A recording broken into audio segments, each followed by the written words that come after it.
killed Jesus. It's a really strong statement. But what does it mean?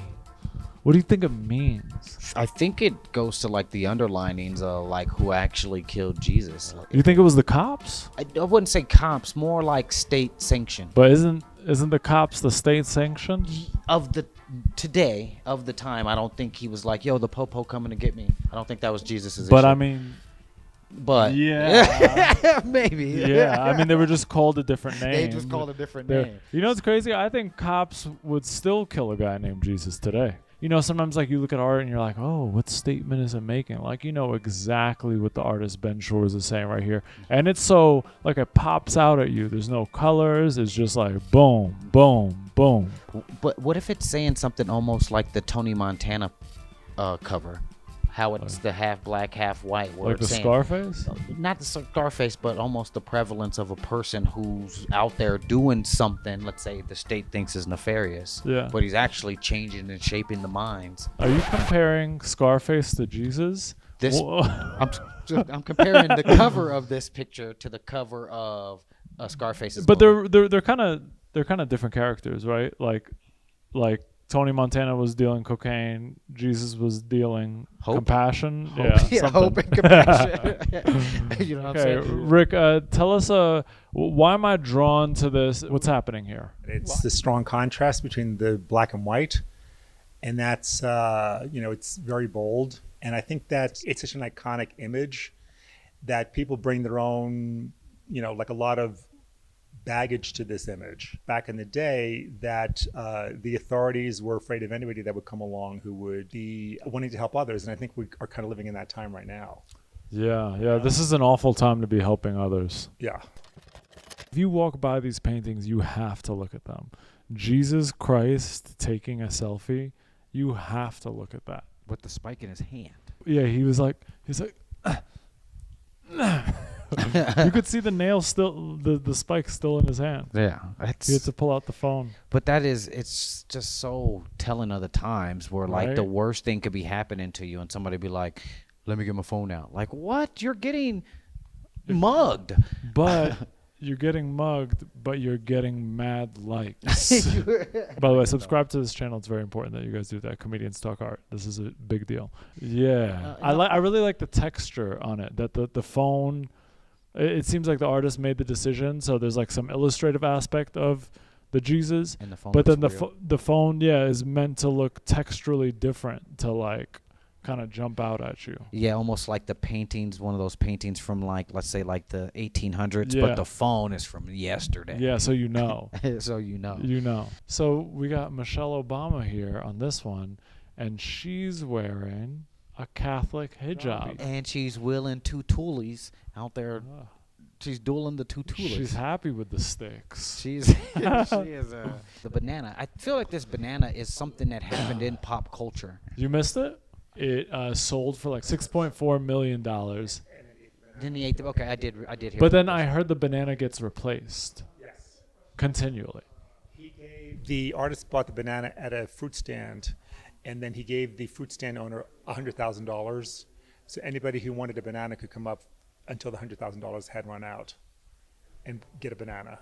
So that was all part of it. Where's the artist from? I think it's in New York. His name is Mauricio Catalan. So it was a very planned artwork. Yes. And it generated a lot of discussion and debate. The reason why I painted this is because people... By the way, we're here with the artist, Rick Dallago. Oh, This is his work. guys. Yeah, that was a little bit of a surprise. You guys didn't see that coming. Hi. We snuck him in. There's so much money spent on a banana. But the thing about it is they said the same thing about the Campbell soup can when... So you're saying the original was almost like a piece of art to be almost anti-art. yes. Or to ask kind of Just like to what... challenge that. Yeah, to challenge the Question. status. Because what happens is the average person says, oh, a banana with duct tape on the wall sold for $6.4 million. That's not art. I could do that. And that's the like gasoline that fuels the discussion of like, okay, well, what is art? Is art a urinal? Is art a banana? Is art a Campbell soup can? I see what you're saying. So like the... Is art this? It's a fine inquiry. I get the part where I get the part where like he puts it up there to kind of go against the grain with it, but I think that the reaction of it is kind of the art. Well, you get another lens of the art, right? Because here the artist is, making some kind of, again, commentary on the way we engage with art, which is that, okay, here's this absolutely ridiculous thing. There's a banana, there's duct tape, whatever, right? And we don't even get to see two people going, hey, do you think that's art? Oh, what do you think? No, what we see that's too prominent is someone going, well, here's how I capture this moment, and here's how I make this moment about me, and here's how I even interact with it. A discussion is not being shown. There's not a riot outside it being shown. It's that, which I think is like a layer of statement on top of it. Is there a layer or a statement inside of the phone being completely upside down? Is there a statement there? Like, is there? I don't know. I did think about that. Well, I think that the banana turned the art world upside down. Oh. He hit us with the whoop-de-whoop. Wow. All right. Okay. Mixed metaphor. Yeah, literal mixed metaphor. Yeah. That was nice. If a tree falls in the forest and no one's there, it doesn't make a noise until we started taking selfies or photographs of our lunch and posting it, because if you don't post something or document it on your phone, then it didn't really happen. And I think that that's kind of where we are now, where it always has to be documented. The whole thing.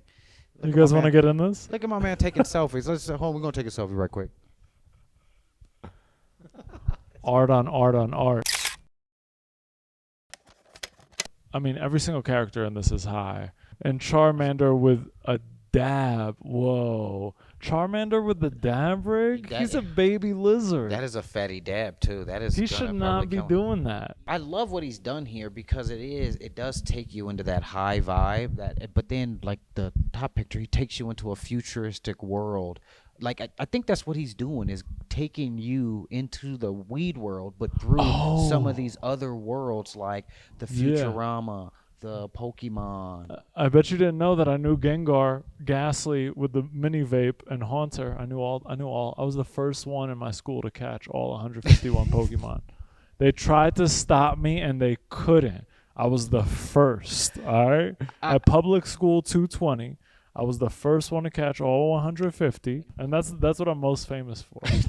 That's your claim to fame. To this day, not the comedy specials, not the art exhibit display. First one to catch all 151 in Queens, New York. We call this pop art. It reminds me a lot of Peter Max of the '60s.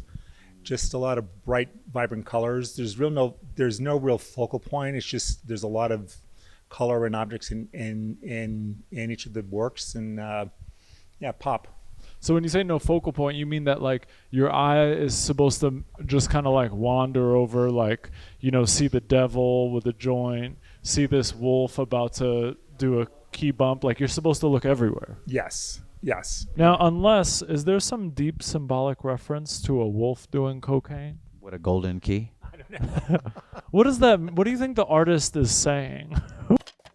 Cool. Then I stepped and got closer to them, and they like are gravitating. They really will suck you in. Which one? This Red Rocks one right here. It has this. The moon is the centerpiece. By the time I got over here, like, oh, that's Red Rocks. There's something about that an artist does that directs your focus in a certain way.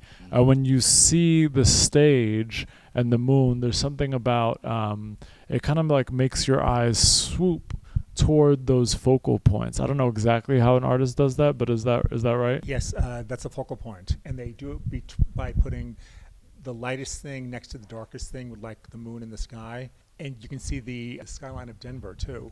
There's a lot of detail in that. As like a Denverite, which other ones like really draw you in? The one that draws me in is Sloan's Lake. I thought it was City Park, but it's actually Sloan's Lake because there's not mountains behind it. This is people who are from the west side of the city looking east. Like an artist literally gives you their perspective, like where they're sitting at Red Rocks or where they're walking by in Sloan's Lake. And then when you look at art, you get to see a perspective that's not your own. This one is the complete opposite of the one I grew up on. So I got a question. There's something that this artist does that's like really cool, but I don't know why they do it. So if you look at the Oriental, if you look at the Gothic, and you look at Paramount, the artist has purposefully given like an exaggerated slant to the buildings. You see how they almost look like cartoonish and like kind of stretched. I don't know or what it's called or why the artist did it, but I think it's cool. What do you think, Rick? These are iconic landmarks of Denver that a lot of people paint. He's just giving it his own stamp, and I think that that's smart. But he likes to torque things. He likes to compress them. He likes to twist them. He bends them. But he keeps our eye moving because everything is bent. Yeah, he's great.